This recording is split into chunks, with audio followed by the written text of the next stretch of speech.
1925. Britain knows only the wireless. Families sit in dimly lit parlors, listening to crackling voices from wooden radio sets. Moving pictures belong solely to the cinema. The idea of seeing images at home seems pure fantasy. The British Broadcasting Company fills the airwaves with music, news, and drama. Millions tune in each evening. Radio is king. But across Europe, inventors race to solve an impossible puzzle. How to send pictures through the air? The answer lies in a spinning disc. Invented by Paul Nipkow in 1884, this perforated metal wheel can scan an image line by line.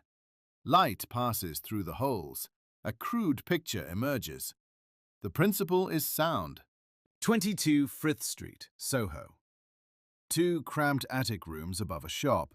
Here, a Scottish engineer named John Logie Baird works alone. Surrounded by cardboard, bicycle lamps, and sealing wax. His tools are primitive. His ambition is not. Baird needs a face to test his machine. He uses a ventriloquist's dummy called Stooky Bill. The bright lamps scorch its painted hair. But on the tiny screen, something extraordinary happens. A face appears. Blurred, flickering, alive. January 26, 1926. 40 members of the Royal Institution climb the stairs at Frith Street. Baird shows them his televisor. The image is faint and often blurred, but it moves. For the first time, television is real. The Times publishes its report the following morning. "Seeing by wireless," the headline declares. The image transmitted is faint, the journalist writes, but it substantiates the claim that movement and expression can be reproduced instantly. Baird patents his televisor and begins selling it to the public from 1929. The device uses a spinning Nipkow disc behind a small lens. The picture is barely 2 inches across, composed of only 30 lines. 30 lines. That is all the resolution the human eye receives. Enough to make out a face if it is close. Enough to detect movement. But not enough for detail. Not enough for drama. Not yet. In 1928, Baird achieves the impossible. He transmits a television signal across the Atlantic Ocean from London to New York. The image is crude, but the distance is staggering. 3,000 miles of ocean, conquered by light. The BBC takes notice. On the 30th of September 1929, Baird makes the first experimental television broadcast for the corporation. The signal travels from Long Acre in Covent Garden through the BBC's London radio transmitter. 1930. Baird presents his televisor to Prime Minister Ramsay MacDonald at 10 Downing Street. The first living room television demonstration.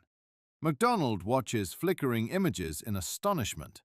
A new age peers through a tiny glowing screen. By 1932, the BBC begins its own regular television programs from the basement of Broadcasting House. The broadcasts use Baird's 30-line system. The audience is tiny. The picture is small. But the seed has been planted. The technology advances rapidly. By 1934, the studio moves to larger quarters at 16 Portland Place. But a rival system emerges. Electronic television using cathode ray tubes promises far sharper images. The race intensifies. Alexandra Palace. A vast Victorian entertainment complex perched on a hill in North London. 306 feet above sea level, the BBC chooses this crumbling pleasure palace as the birthplace of modern British television. The corporation leases the entire East Wing. Former dining rooms become studios. A 220-foot transmission mast rises from an 80-foot tower. Its signal will reach 25 miles across London and the home counties. 2 rival systems compete for the contract. In Studio A, the Marconi-EMI electronic system producing 405 lines. In Studio B, The Baird mechanical system, offering 240 lines. Each broadcasts on alternate weeks. August 1936. Test transmissions begin at the Radio Olympia Exhibition Hall. Programs from Alexandra Palace are beamed directly to Olympia for the public. Queues stretch around the building. Ordinary people see television for the very first time. November the 2nd, 1936. 3 o'clock in the afternoon. From Alexandra Palace, the BBC television service officially launches. It is the world's first regular high-definition television service. History is made. A brand new era begins. On the toss of a coin, Baird's system inaugurates the service. But within months, the verdict is clear. Marconi-EMI's 405-line electronic system produces a far superior picture. Baird's mechanical dream is over. Television sets are a staggering luxury. A 12-inch screen costs more than most workers earn in 6 months. Fewer than 400 sets exist in the whole of London. Television is born, but only the wealthy can watch. The early programs are broadcast just 4 hours each day. 2 in the afternoon, 2 in the evening, Monday to Saturday only.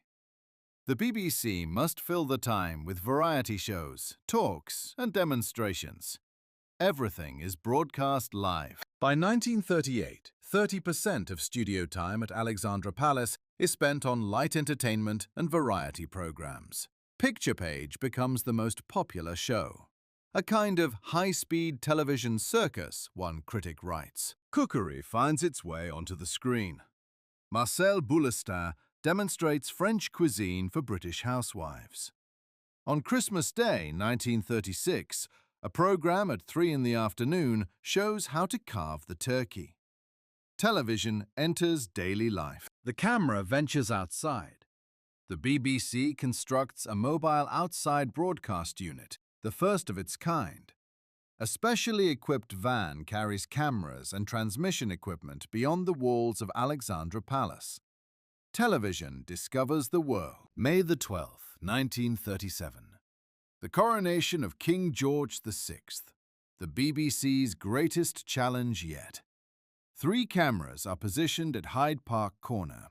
8 miles of cable connect them back to Alexandra Palace. The television pictures capture the new king smiling broadly as his carriage passes the cameras. Newspapers declare it the supreme triumph of television to date. Over 10,000 people watch across London on their small screens. That same year, the mobile unit broadcasts from Wimbledon, the Lord Mayor's show, and the Armistice Day ceremony. Television proves it can bring the nation's great events directly into the home. The potential is enormous. By 1939, roughly 20,000 households across London own a television set. The audience grows steadily.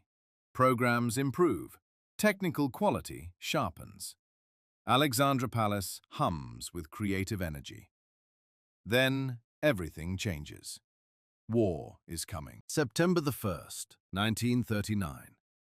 War is now inevitable. BBC engineers receive an urgent telephone call from the director of television. Close down at noon. The order is blunt, final. There is no farewell. Shortly after midday, the television service shuts down without any ceremony. The last image broadcast is a Mickey Mouse cartoon called Mickey's Gala Premiere. The screen goes dark. No closing announcement is made.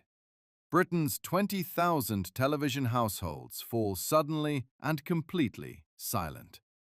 An era ends mid-sentence. The reason for the sudden shutdown is military. Alexandra Palace's powerful transmitter could serve as a navigational beacon for Luftwaffe aircraft approaching London from across the Channel. The signal that once carried entertainment into homes now poses a deadly threat.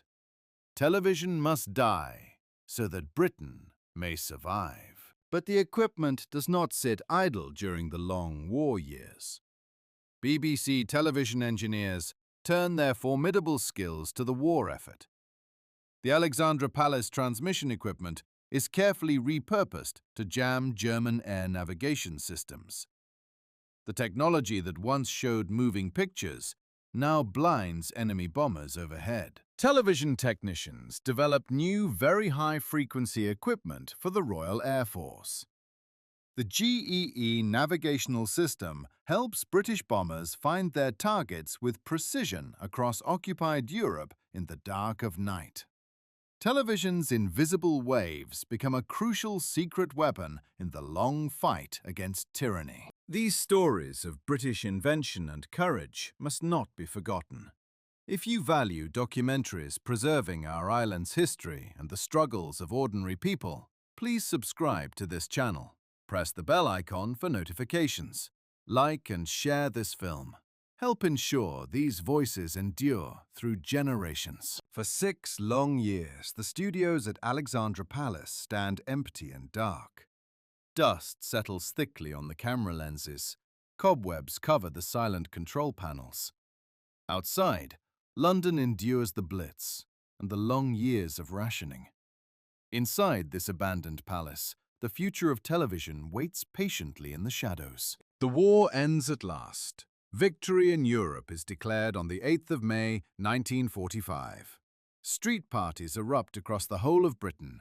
Bunting hangs from every lamppost and window, but the television screens remain dark and cold. The nation celebrates without them. Not for much longer. On the 7th of June, 1946, the BBC television service returns to the air from Alexandra Palace. The broadcast resumes precisely where it left off nearly 7 years before. The announcer reportedly speaks the very same words as before the war, as though nothing whatsoever had happened. The return of television to British screens represents a considerable victory on several important fronts. The technology has survived 6 years of war fully intact. The public appetite for this new medium has only grown stronger. The BBC proves that television truly deserves a permanent and central place in national life. Television sets become more affordable in the post-war years. Working-class families save carefully for months to buy one. Neighbors crowd eagerly into the homes of those lucky enough to own a set. Watching television becomes a shared communal experience across the country, a window onto the wider world. By the early 1950s, the sale of television sets rises sharply right across the country. A great national event is now approaching on the horizon. The BBC quietly begins planning the most ambitious outside broadcast in its entire history. Every single engineer, camera, and transmitter will be needed. June the 2nd, 1953. The coronation of Queen Elizabeth II. The BBC positions its cameras inside Westminster Abbey for the very first time in all of history. 100 redundant military transmitters are carefully converted to carry the live signal to every corner of Britain. More than 20 million people watch the coronation on television sets across the United Kingdom. For the first time in British history, the television audience outnumbers those listening on the wireless. This single event transforms television from a London curiosity into the dominant medium of an entire new age. The coronation proves that television belongs not to the wealthy few, but to the entire nation. Families who have never owned a set watch at neighbors' homes, in shop windows, in church halls and village pubs. An estimated 11 million viewers watch on sets they do not own. In living rooms across all of Britain, families sit in hushed reverence as the crown is placed upon the young Queen's head. The ceremony unfolds in flickering black and white, intimate, immediate, no newsreel delay, no second-hand account. They are witnessing history as it happens. From Baird's flickering 30-line image of a ventriloquist's dummy to 20 million viewers watching a live coronation in real time, in barely 27 years, television has traveled from a cramped Soho attic to every last corner of the British Isles.